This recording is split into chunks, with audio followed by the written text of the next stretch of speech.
Good morning, good afternoon, good evening, dear colleagues, friends, ladies and gentlemen. On behalf of the World Society of Arrhythmias, it is a great pleasure for me to announce the launch of the Bradycardia Education Program Series. In parallel to our mission as indicated here. And this global webinar series is based on a comprehensive curriculum designed to train physicians on pacemaker implantation, namely Brady Education Access Tool for Pacemaker Therapy by Medtronic. And these webinars will be led by expert electrophysiologists from around the world, and the sessions will cover key aspects of implant technique, device selection, troubleshooting, and clinical best practices. Each webinar provides practical insights from real-world experience and fosters interactive discussion to enhance physician confidence and skill in pacemaker therapy. This is a 10 webinar series program, 1 or 2 per month, starting this one in September 2025 through March 2026. Those who attend all sessions will receive a certificate, and the program can be revisited and watched offline at the website of the WSA. Well, it is a 3 layers program. This learning plan includes learning plan 1, which is indications and patient selection, and coordinated by Ashley Chin. And the learning plan 2 is devoted to implantation and will be coordinated by Deepak Padmanabhan. And the third plan is devoted to patient management and will be coordinated by Emin Evren Özcan from Turkey. Well, with this, I would like to finish by thanking our coordinators, Ashley Chin and Deepak and Emin Evren Özcan, and the faculty, distinguished faculty that really make possible all these webinars, and Medtronic Company, and finally Özgen Eriş and Magnum Opus for the logistics and the organization of the webinars.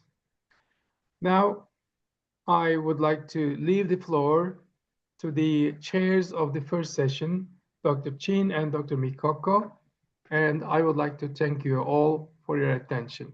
Dr. Chin and Dr. Mkoko, please. Thank you very much, Anthony. Thanks, Professor Otto. Thanks for that introduction. It's a great pleasure for me to chair the session today with Dr. Philasande Mkoko. I'm Ashley Chin from Cape Town, and Dr. Mkoko is from Johannesburg. And our first two sessions will be on pacing indications and patient selection. And so we'll start today with two speakers talking on that topic. So I'm going to hand over to Dr. Mkoko, who's going to introduce our first speaker. Thank you very much, Prof. Thank you, everyone, for attending. We're looking forward to a great sessions hosted by the World Arrhythmia Society. I'd like to welcome and introduce to you Professor Carsten Israel. He's the professor of cardiology at Beth Hospital. He's done a lot of work all over the globe, and I'm really excited to hear what he's going to tell us on evaluation and management of a patient with suspected bradycardia or conduction system disease. I'll hand over to you, Carsten. Philasande, thank you very much. It's my great pleasure to go through some cases with you. He had potential conflicts of interest, of course. And I would like to motivate you. There are two guidelines that you should know if you talk about pacemaker indications. The one is the ESD guideline from 2021, chaired by Michael Glickson and Jens Nielsen. It's worth reading, a lot of stuff there. I will not show almost nothing out of it. And secondly, don't forget the guidelines also on the management of syncope. This is the 2018 edition, chaired by Michele Brignole. Also extremely good, extremely knowledgeable. You can learn a lot from it always. Yeah, and with that, I would like to go to case number 1. An 82-year-old patient of mine was standing in his kitchen preparing the breakfast for himself and his wife.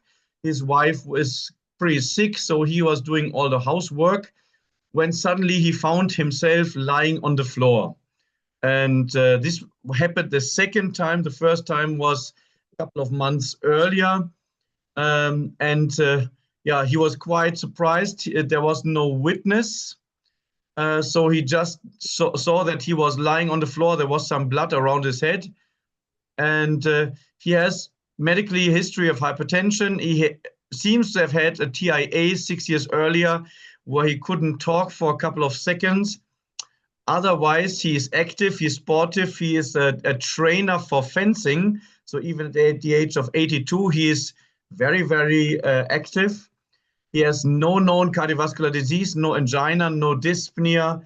Yeah, and now he's in the emergency room, a bandage around his head.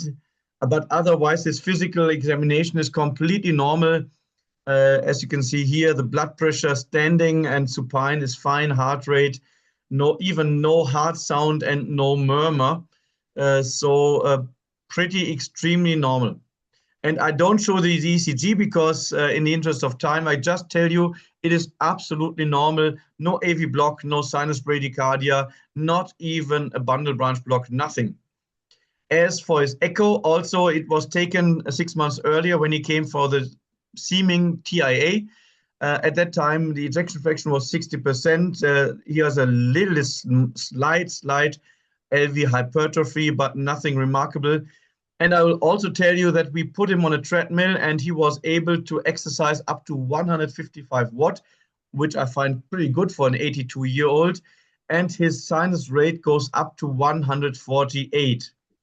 And now, as you see, the whole page is full and we don't know anything. We don't know why this guy has a syncope. So question to everybody, what now? And while you think maybe the I would say low-hanging fruit would be the 24-hour Holter, but yes, we should do it. I'm quite sure we've done it. But do you think that if somebody has 2 syncopes within 82 years, or let's say every 6 months a syncope, what do you think will come out of the Holter? And you are right, nothing. So the Holter, of course, was also completely normal. Now what? Coronary cath or MRI or... So while you're thinking, I would like to draw your attention to one thing that has not been done as it should be, and that is patient history taking. We know that he was falling down, but please go through a number of questions to maybe make it clear what type of syncope we have. Number 1, was there any precipitant, like he was standing for long or in a warm and crowded room? No, there was no precipitant. If you wish, this was under moderate or light exercise. And that might be, as you can see, a hint towards arrhythmia as the cause of a syncope. Were there any prodromy? And as I said, no, absolutely not. He was using his hands, making food. And then next moment, he was on the floor. So this happened without the slightest sign of prodromy. And that is, again, very typical for arrhythmic syncope. And the P number 3, so precipitants, prodromy, palpitations. No, there were no palpitations before the syncope. That would be a sign of tachyarrhythmia, of course. Position, this was standing but not prolonged. So in the end, position doesn't tell us too much here. Could be reflex syncope, but could also be arrhythmia. And post-event is important. He was oriented immediately. So this speaks against, for example, epilepsy as a reason. So these 5 P's are important. And on top of that, always ask if the syncope was witnessed. And if so, what was the color of the face? Was it blue? That's typical for epilepsy. Was it pale? That's typical for syncope. Were there any jerking movements? If there are none or less than 5, that is syncope. If there are more than 50, that is epilepsy. And always ask if the eyes were closed or open. If eyes are closed during syncope, this is an extremely high likelihood of psychogenic pseudo-syncope. Now, this was not witnessed, so the last thing that you have to ask, is there any history? The 3HX. And history for heart disease, no. A little bit of hypertension. History of medication, yes. He has amlodipine since more than 10 years. And most important, is there a history of syncope in the family? In this, or even a history of sudden cardiac death in the family? In this case, no. And in an 82-year-old, it's sometimes difficult to ask questions that aim in the direction of inherited disease. Now, okay, no heart disease, a little bit of medication. Now we have a syncope. The patient was completely unconscious. It was not just a fall. It was non-traumatic. It was spontaneous recovery, so not a coma or whatever. So that leaves us here at the lower left part of the table. Syncope, yeah. Epilepsy, no. Psychogenic, we don't know, but doesn't sound like. And if it's syncope, it can be reflex syncope, typical after long standing at rest, not entirely. It could be orthostasis, that is always associated with standing up within 1 to 3 minutes earlier. No, he was standing for quite a while.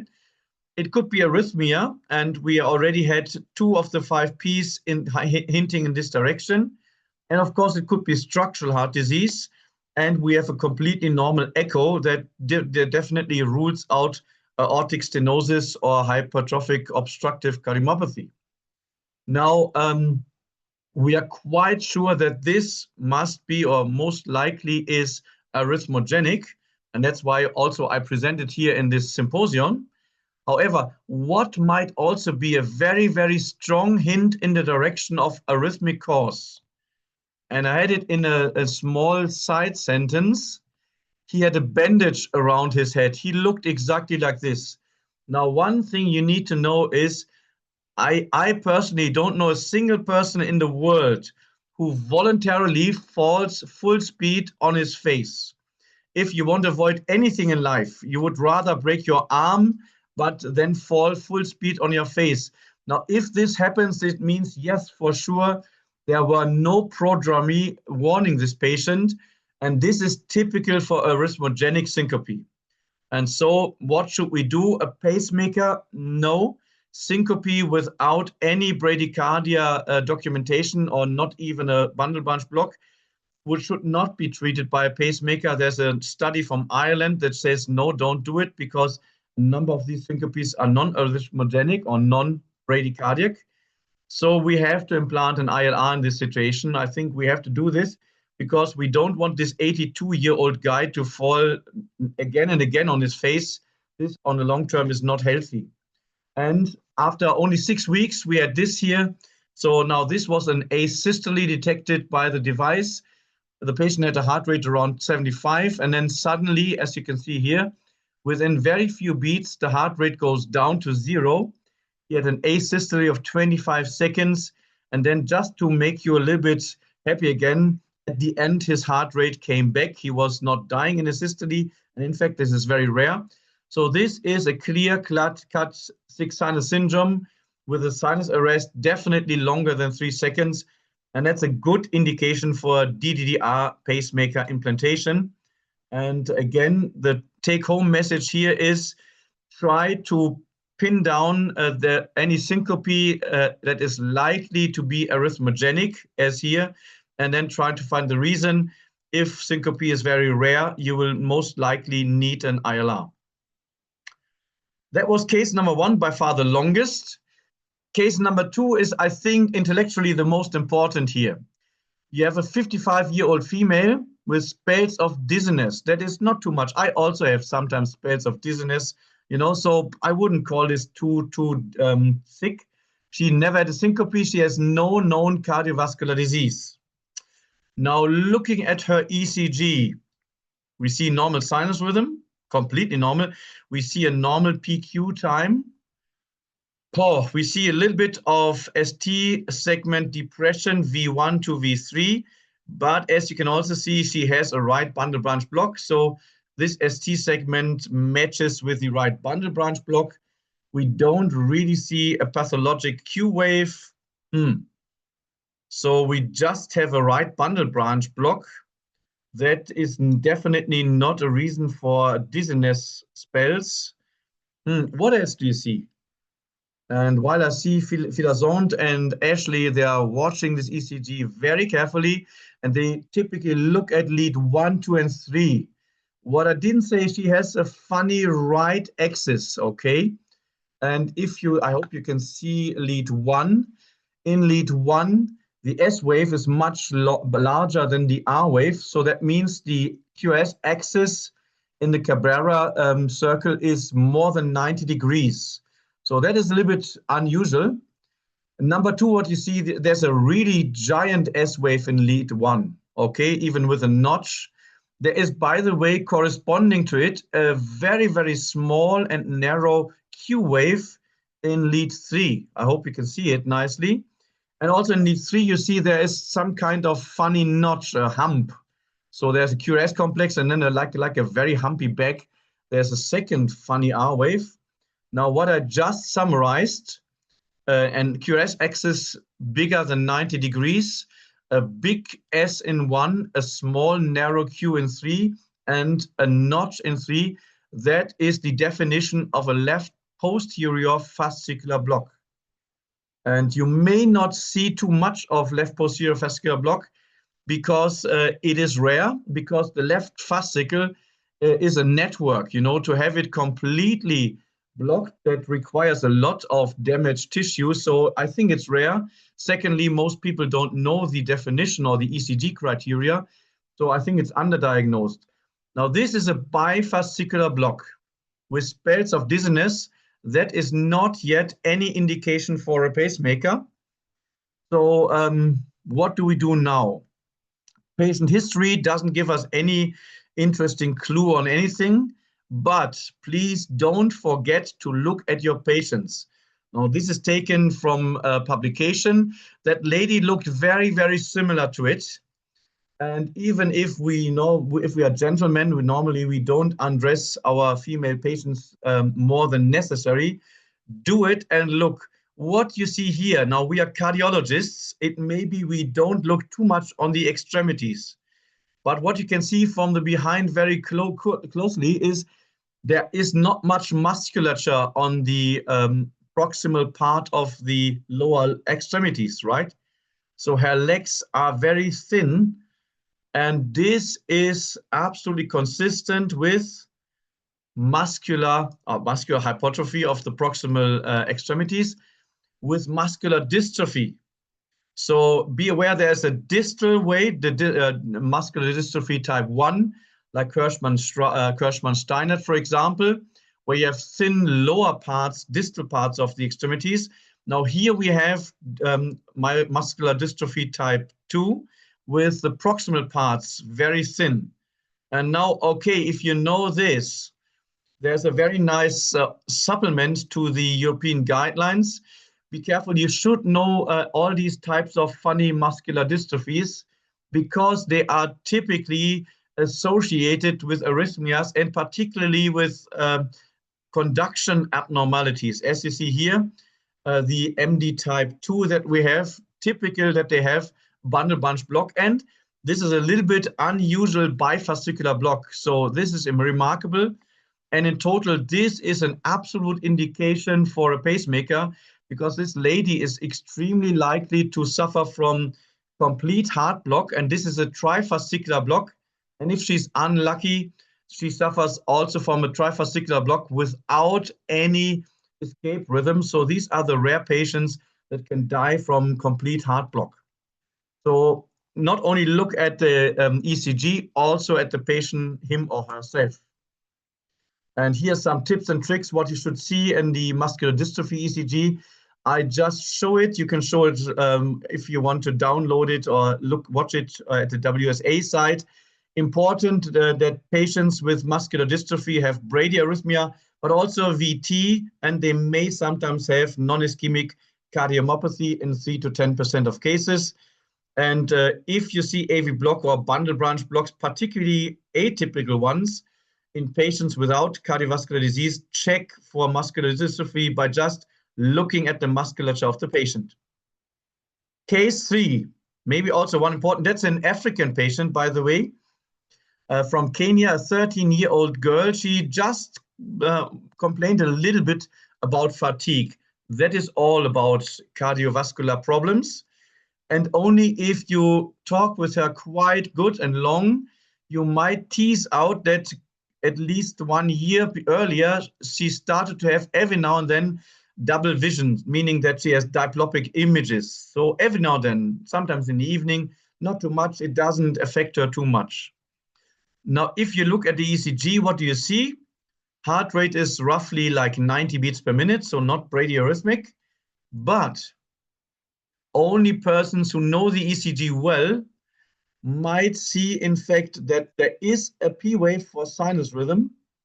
And this P wave in lead 2, you can see at the end of the T wave. And I would say you can see it just. And that means that she has a dramatically long first-degree AV block.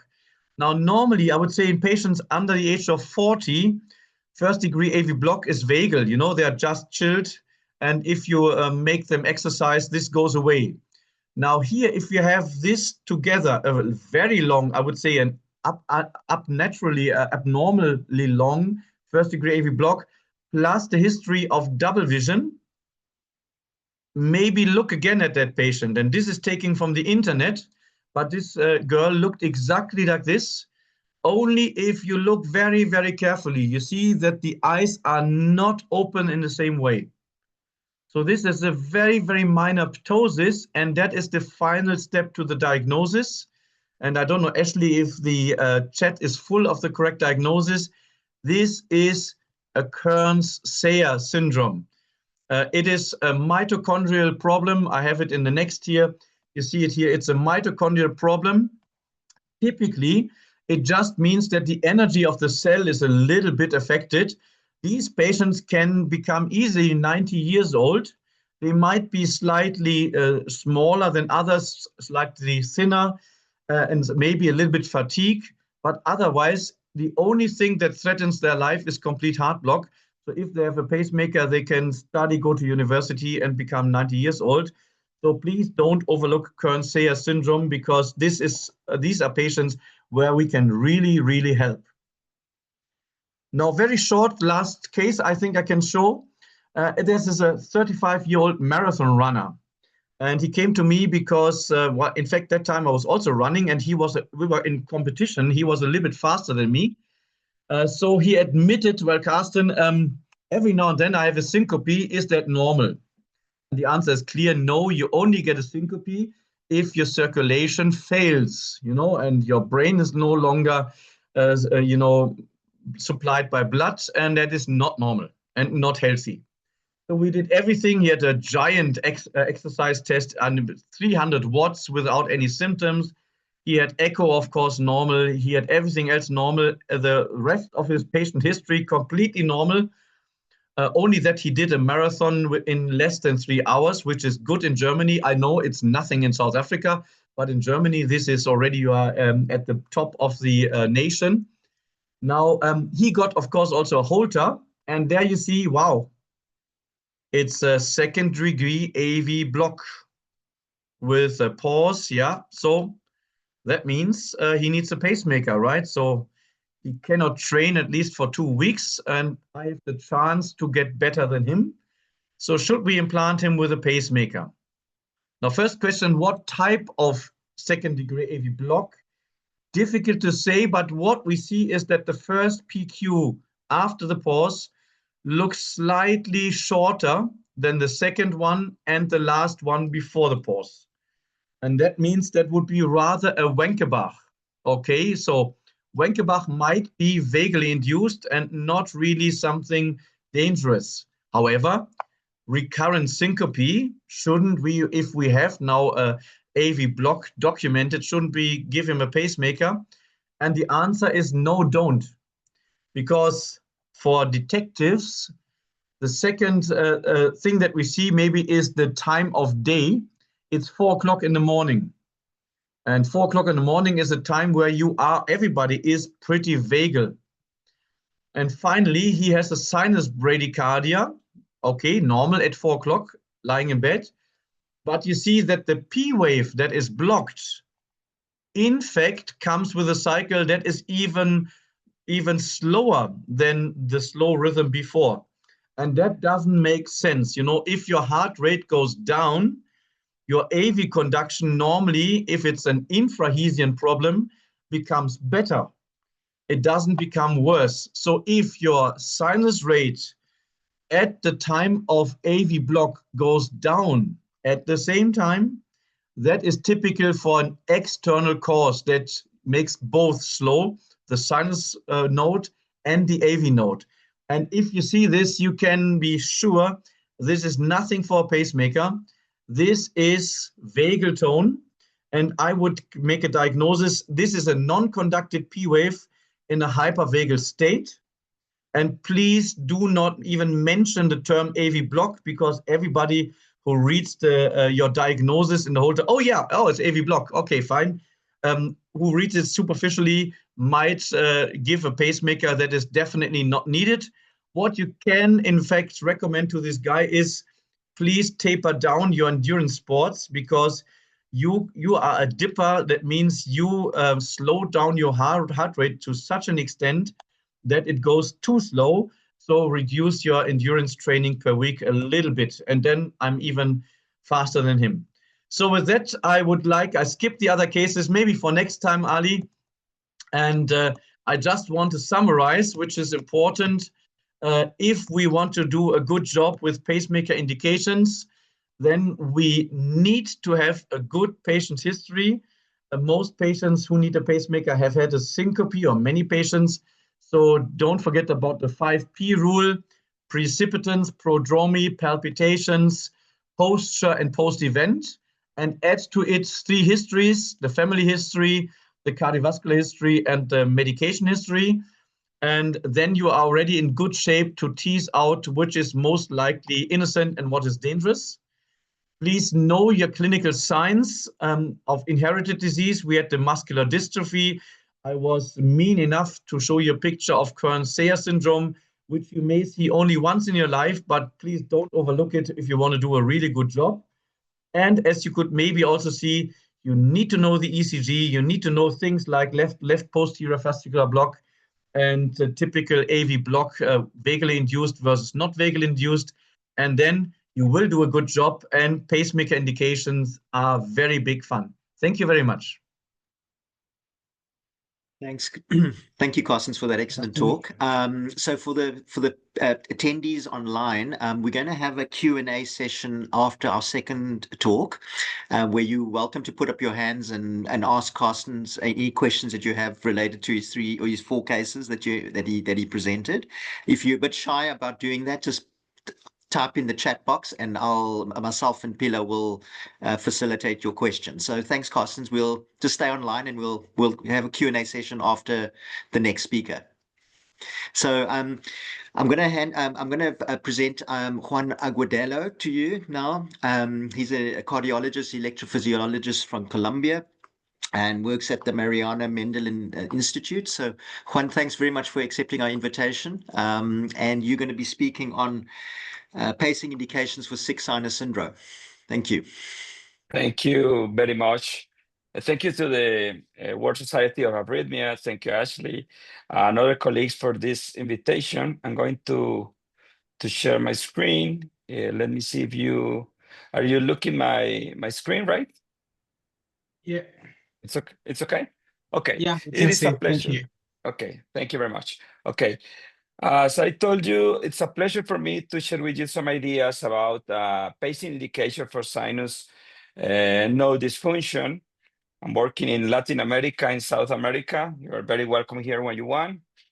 Okay, let's start with the objectives. At the end of this session, I would like to share with you understanding of the clinical spectrum of sinus node dysfunction and provide you a brief overview of very short points about physiology and classification, and apply the current guideline-based indication of pacemaker indication, and the most important to assess or to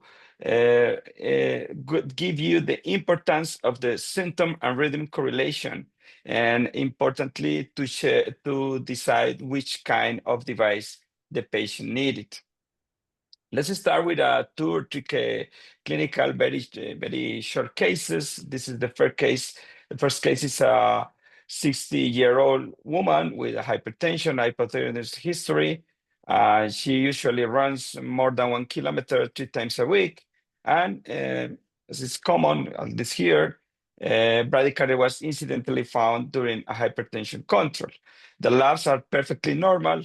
The Holter monitor was performed by a general attending physician, and this is the main finding. It's a bradycardia, 48 beats per minute, and otherwise the patient is a healthy woman. So the first question of the not EP physician is if this patient needs a pacemaker.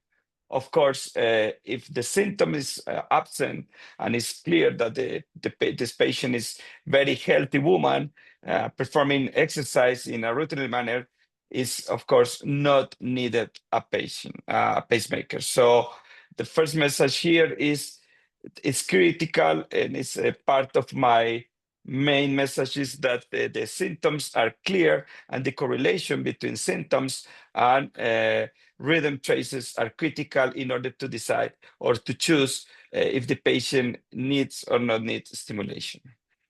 This is the second case. It's a 84-year-old man with type 2 diabetes and hypertension residing in a retirement home. He reports episodes of dizziness during the 6 past month, and today he experienced a syncope without prodrome, as the Professor Karsten showed us before. It's very important, the mechanism, the symptoms before, if there is a witness about how the things happen. In particular, we were speaking about syncope, but this particular syncope was happened without prodrome, resulting in a hip fracture. You can see the X-ray. And the question is, the patient need a pacemaker in this case? Of course, the answer is yes, because you having a very clear symptom, syncope. It's a very dramatic syncope, as the professor told us before. A symptom with trauma, a symptom with facial trauma is a syncope not simulated. It's a clear cause of cardiac of syncope. And if you see the ACG, you see the very, very slow rhythm, not P wave. So, and if you are assuming that the fall happened with this rhythm, clearly a pacemaker is indicated. This is another combination of symptoms. This is a 77-year-old woman with paroxysmal atrial fibrillation, and some months before, it's ongoing fatigue, and a Holter was performed, and the Holter reveals alternating bradycardia and tachycardia syndrome. The question here is if a pacemaker can help, because you have both symptoms. But in our current practice, is very common to see that when we order beta blockers or even any other antiarrhythmic, it's easy to have the patient this kind of symptoms in the patient, that if you are fixing the tachycardia with medicines, you have a lot of episodes of bradycardia. So it's impossible to manage this patient, because if you try to fix one, you get worse the other conditions. So the question here is how to manage the patient in order to allows give or prescribe medicines to get slow the heart rate. So the only one solution for this patient is to put a pacemaker and start anti-tachycardia medicines, in this case, beta blocker and in probably another antiarrhythmic drugs. Of course, more than a pacemaker, she needs a pacemaker, she needs anticoagulation, and she needs anti-tachycardia medicines, for beta blockers or calcium antagonism, plus antiarrhythmic drugs. So this is the last clinical case before to go to the guidelines. This is a 55 years old, asymptomatic male, no more comorbidities, and marathon runner. This is a very, very important thing. It's a marathon runner, and an ACG, routine ACG shows this bradycardia.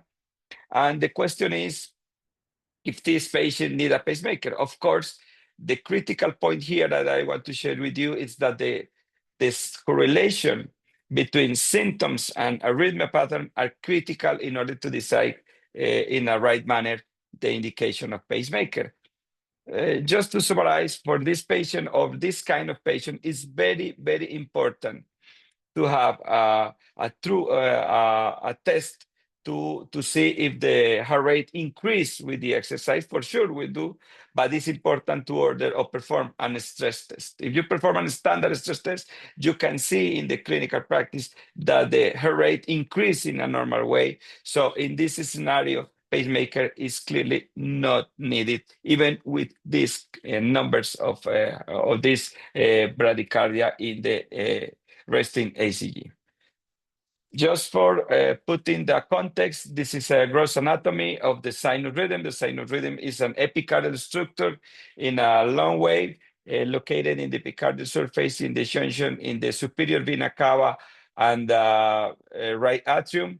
This is some pictures about rabbit sinus node, just for show you where it's located. And the critical point is that the majority of the pacemaker cells are located in the sinus node, and the most important electrophysiological characteristic of the pacemaker cells is the possibility of diastolic spontaneous depolarization. And this depolarization depends of the working of many channels of calcium.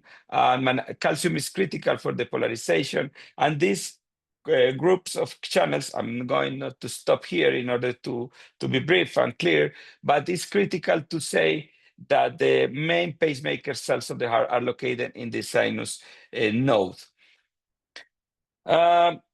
Usually the sinus dysfunction is defined as a mismatch between the necessities of the body in terms of heart rate and the ability of the heart to perform at enough heart rate to give an output, a cardiac output enough to fulfill the necessities of the entire body economy. So when there's a mismatch, there is a dysfunction of the sinus node because the sinus node is not able to increase the heart rate to fulfill the necessities. So there is a something mismatch, and it's a process mainly related to fibrosis, age-related, and that's the most important cause. There is a dysfunctional clocks. There is a molecular concept about the clocks related to channels that with the age increase, the channels not working very well. So there is a dysfunctional clocks not related properly to the clock, but in summary, from the practical point of view, I have to say that the sinus node dysfunction is an age-related disease. Is the critical point here. Classification, we have six main patterns of a blend of that. The first of all is the sinus bradycardia. You can see a P wave, QRS, and a QRS after P wave. You can see pulses you can see here P wave, not P wave, and even not QRS. And you can see no depolarization. but you can see nodal exit block, but it's a very electrophysiological concept. But for the practical point of view, you can see a pulses, and as I told you before, you can see episodes of tachycardia, and when the tachycardia stops, bradycardia is the next step. So here it's important. It's another way of it's another kind of classification of sinus dysfunction. And the one that in pacemaker is a very way, not as common. It's a pacemaker that is not located in the right point, of the right place of the heart. So to stress on the indication, the indication is is related clearly with the symptoms. As a clinical doctor, you have to demonstrate that there is a correlation between symptoms and an arrhythmia or bradycardia pattern in order to choose a pacemaker in any case. If the symptoms are not very correlated, a pacemaker is not clearly indicated. So this is the most important part of the guide. Pacing is indicated when sinus node dysfunction, when symptoms can be clearly attributed to bradyarrhythmias. It's important to say that pacing is indicated also in symptomatic. Symptomatic is the key word. Patient with bradycardia and tachycardia form of sinus dysfunction, the indication is class 1. But in terms of incompetence chronotropic, the indication is 2A, but is clearly related to during exercise. And other indications are related to ablation as a considered and a strategy to avoid pacemaker is not the most important indication of ablation of atrial fibrillation. And other indications are related are symptoms, and in the case of syncopes, it's not as clear because if you have symptoms and more than 6 seconds, you can consider it. Let me advance. Okay. It's very important to correlate. The European and American guidelines are not very, very different. Just to say that the conversion to AFib-related bradycardia is clearer for the American guidelines to order a pacemaker. In the European is 2A, but otherwise the guidelines from Europa and America are very, very similar. So this is not the last one, but almost. In sinus node dysfunction, we can say that the persistence of paroxysmal pattern and the incompetence chronotropic should be evaluated through the stress test, standard stress test, and depending of the kind of the pattern, a pacemaker is indicated. And always it's important to say that the pacemaker should be, in an ideal scenarios, a dual chamber pacemaker. If it's not possible or there is an atrial fibrillation, at least single chamber pacemaker is indicated. And if the patient has a significant comorbidities, BVI pacemaker, it's enough. Okay, when not to pace. It's important to say that if physiologic bradycardia is our case, if the patient goes to the stress test and, for example, in athletic heart or patient suffering bradycardia during sleep, pacemaker is not indicated. Other doubt that is important from the clinical point of view is when there is not correlation between symptoms and rhythm. And it's very important, and Professor Karsten told us before, to check for reversible causes.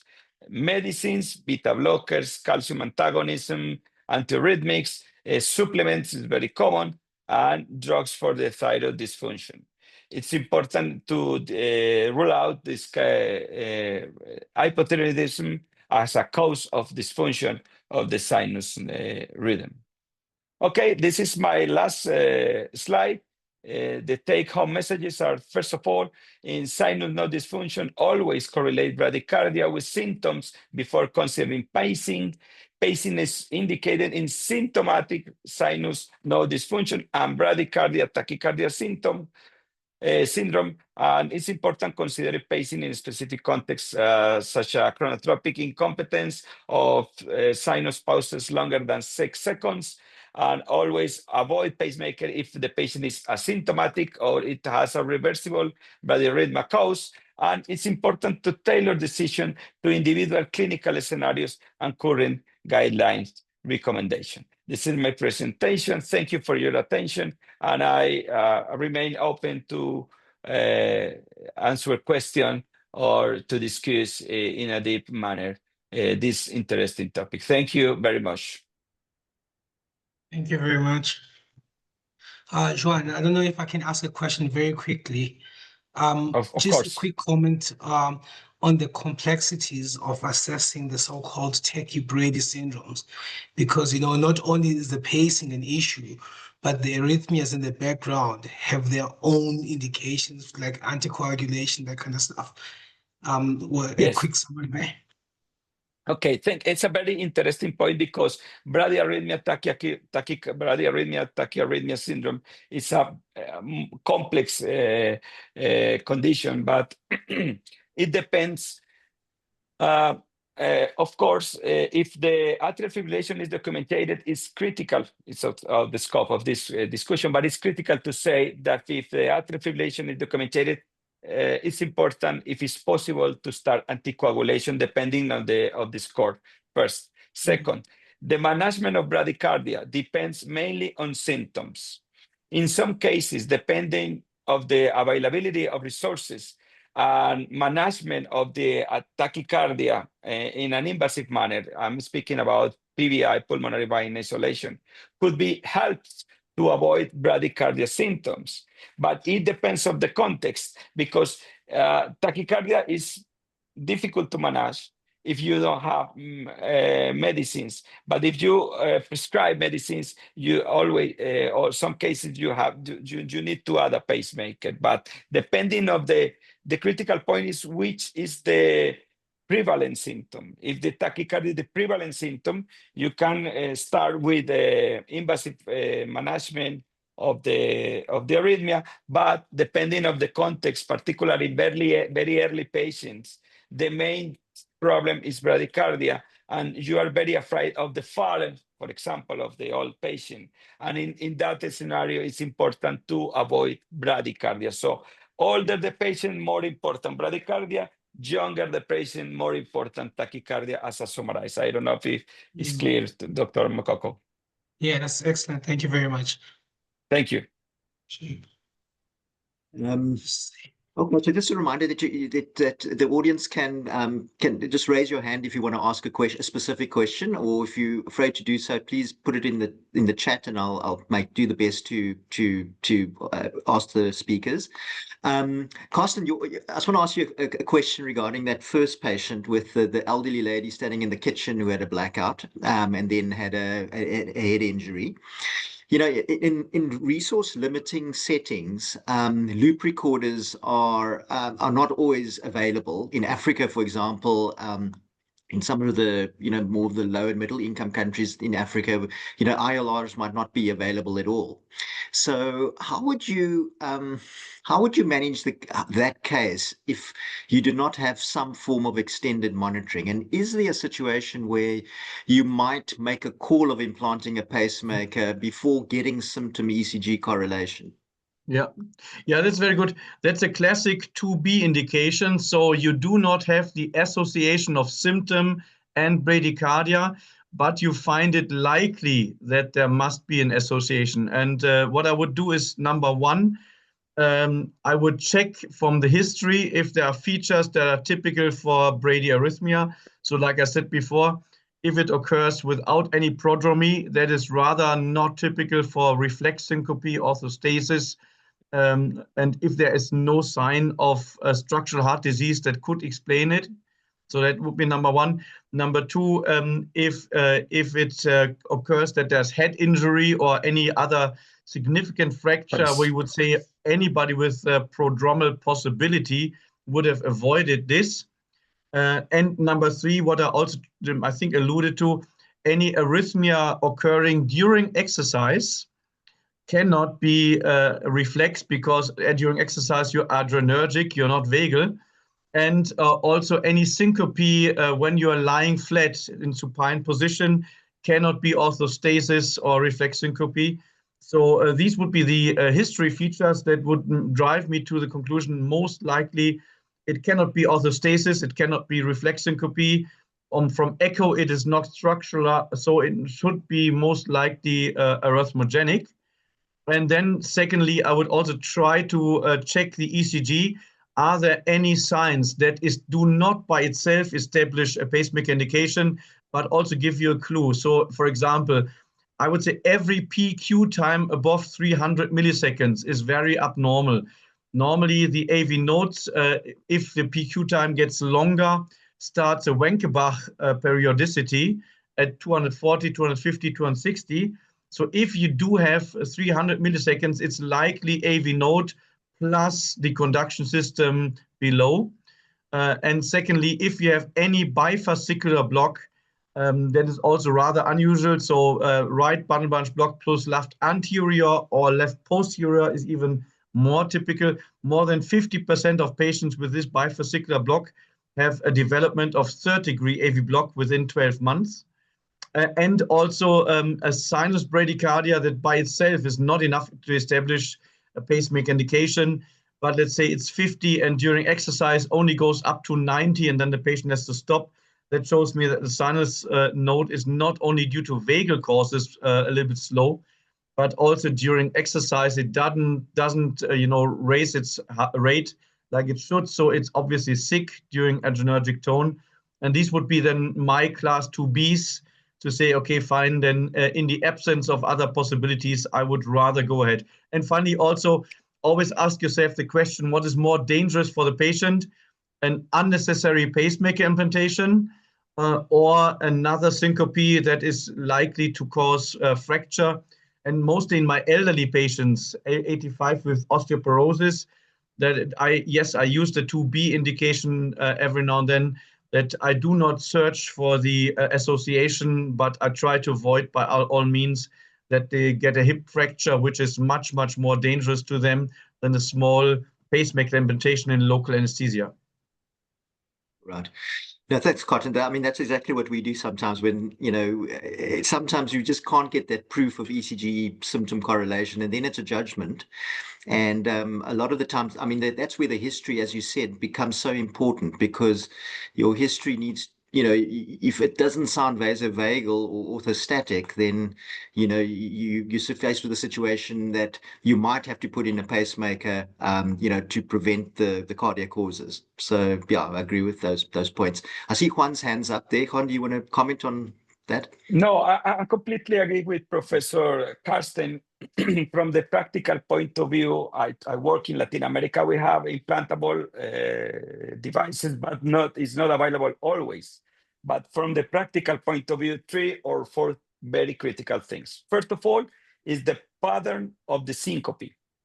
As the professor told us before, if you have a syncope with facial trauma or head trauma, of course, it's not voluntary syncope, and it's for sure not a vasovagal syncope, because in vasovagal syncope tells you that is happening something, and the patient put the hands and protects his face. But if the syncope is sudden, completely sudden, I've lost my consciousness here, the pattern is clear that it's for sure cardiac, first of all. Second, to take a decision, it's critical the pattern of the symptom. It's just one episode, okay, we can wait until you see. But if you're happening, that is many episodes of syncopes or bradycardia related symptoms or diseaseness or something like that, the frequency of the symptom is critical to take a decision.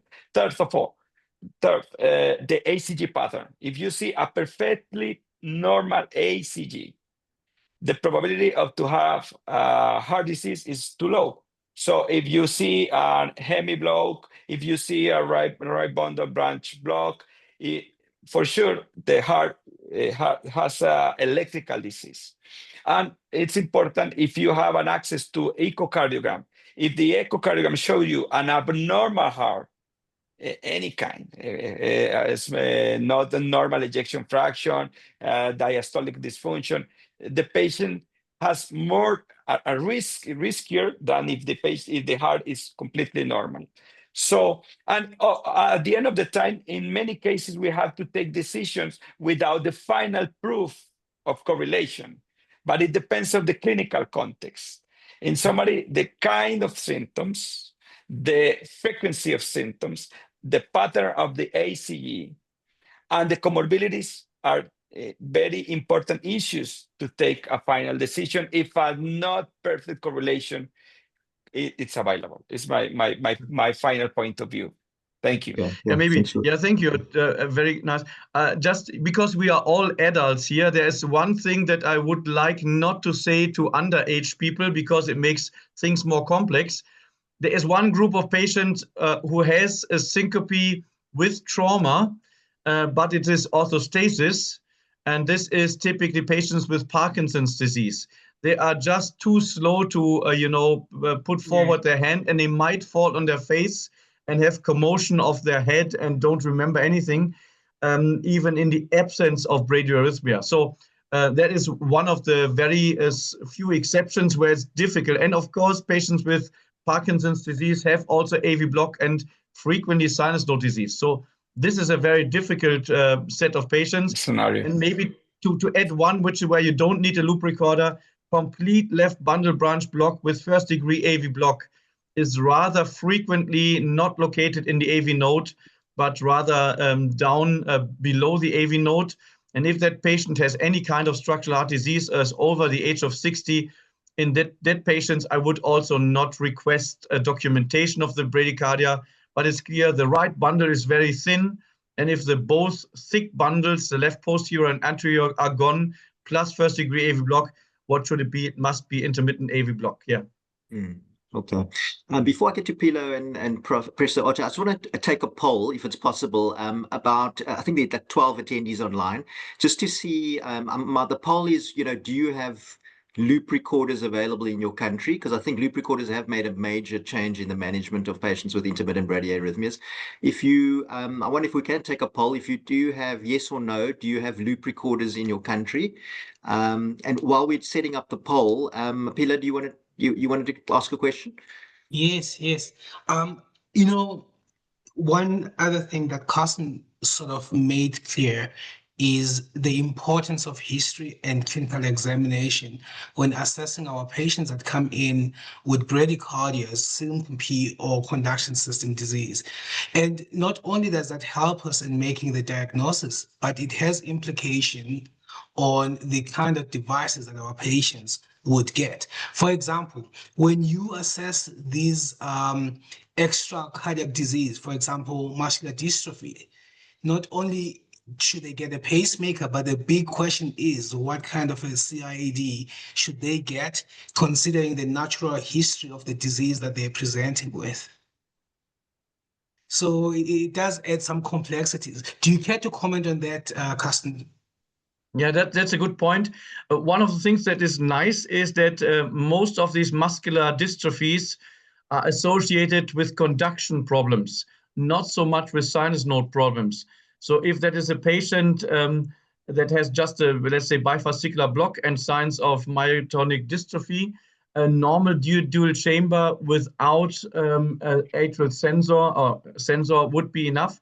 And you might even, in some countries, if you have just a single lead VDD pacemaker, that might even reduce complexity. So that's one of the things. One of the problems in muscular dystrophies is, of course, don't ask the patient too much about his exercise capability, because most of them will be very limited, but not because of bradycardia, but because of muscular hypertrophy. But yes, sensor, yes or no. And the other question would be also, which is difficult, a defibrillator or a pacemaker. For that, the family history might be very helpful if you have a history that there are a couple of sudden deaths in the family. And I would always add some very unusual accidents. Let's like somebody is driving with his car against the wall on the very empty and straight street. That is not a normal accident, but might be due to a syncope or sudden cardiac death. So always ask also in these kind of patients, not only for bradycardia associated problems, but family history. I think that's also important. Professor Archer, did you want to ask a question? Actually, it's partly will be going to be answered by the poll, but I was going to ask Carsten about his first case. You very, elegantly diagnosed the patient with the implantation of an, cardiac loop recorder. But let's assume that you don't have this facility in your institution. What would be your alternative way to diagnose that patient? Oh, yeah. So, yeah, there are a couple of things. So first of all, if that patient has a syncope every day, that's easy. We just put him on the 24-hour Holter, or even a telemetry during in-hospital stay might be absolutely enough. If it is, let's say, once every fortnight or once every month, we have also the possibility of an external event recorder. So we send the patient home with a package of electrodes, and so he can take a shower every day and he can place new electrodes every day, but he is served for up to 30 days. That's what the battery does. So in quite a number of these patients, this is also enough.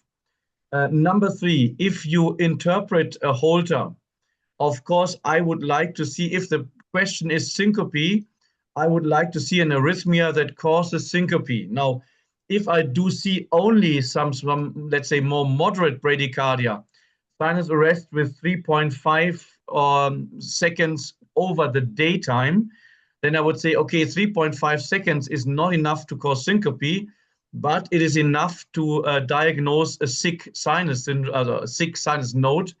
And if I have a sick sinus node on one hand with shorter asystoles, that would be also enough for me to form this association that most likely the syncope is due to sinus node disease.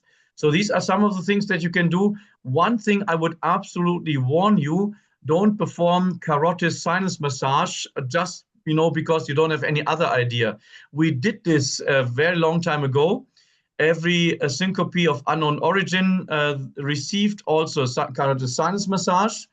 And we had a patient was lying flat. He was not in syncope, but pressing there, heart rate went down, and there was, let's say, 2.8 second pause. And then these patients received pacemakers.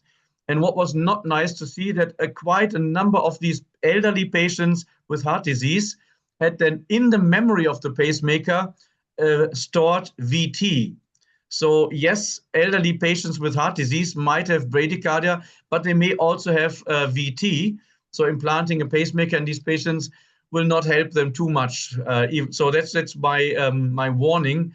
Don't just put in an alibi pacemaker too easy.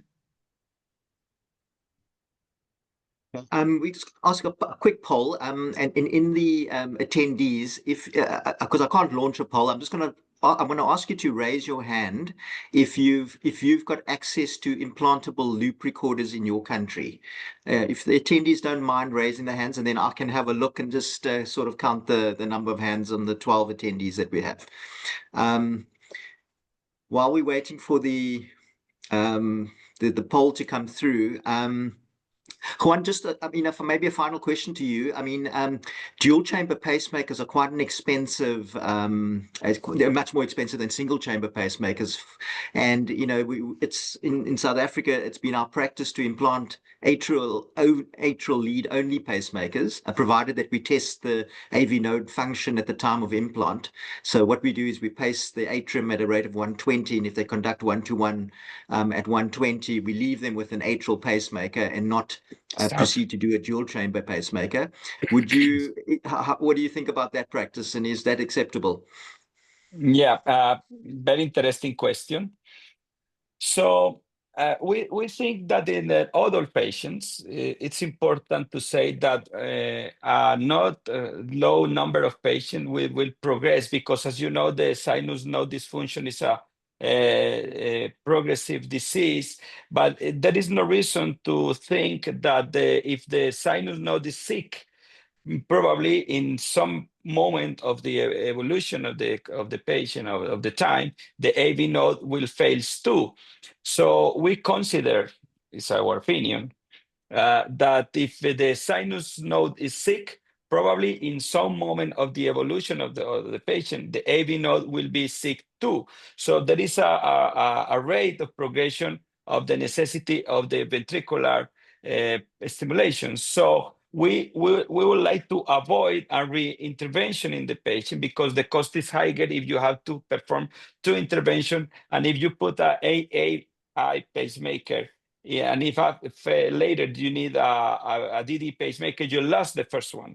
So at the end, in our opinion, the cost is higher if you perform AA. So, but there is a reasons to perform a single chamber pacemaker in atria, particularly in young patients. In our hospital, we have a very big program of cardiovascular surgery in child's congenital heart disease.